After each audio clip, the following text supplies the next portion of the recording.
Middle class వాళ్ళకే తెలుసు బంగారం విలువైన కూతురు విలువైన అని నేనంట. ఎందుకంటే ఉన్నోళ్ళు ఎట్టైనా పెళ్లి చేస్తారు, గ్రాండ్గా చేస్తారు, ఇక్కడ ఇంకొకడ కొంటారు, అక్కడ ఇంకొకడ కొంటారు. కాకపోతే మిడిల్ క్లాస్ తండ్రి తల్లికి ఒక్కొక్క పుస్తకం కొనానంటే, ఇప్పుడు ఒక్క పుస్తకం కొనానంటే 50,000, ఇంకో పుస్తకం కొనానంటే 50,000, 2 పుస్తకాలకు 1,00,000, ఖచ్చితంగా 1,00,000 కావాలి. తులానికి 2,00,000 ఉన్నప్పుడు 2 పుస్తకాలకు 1,00,000 అవుతుంది ఖచ్చితంగా, మినిమం మిడిల్ క్లాస్ వాళ్ళు చేయించుకోవాలంటే. ఇక ఒక పుస్తల తాడును పెళ్ళి ఎప్పుడు చేస్తారు, పెళ్ళికి ఏం జమ చేసుకుంటాం. మిడిల్ క్లాస్ లైఫ్లో ఒక ఆడపిల్లకు పెళ్లి చేయాలంటే ఒక్కరు ఉన్న వాళ్ళకి ఎంత కష్టం, ఇద్దరు ఉన్న వాళ్ళకి ఎంత కష్టం.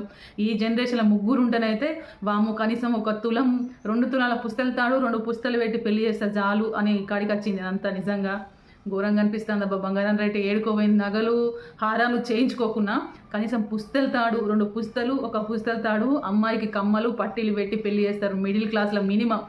అది కూడా చేయకుండా అందనంత ఎత్తికైపోయింది బంగారం. ఏమంటారు? కామెంట్ చేయండి.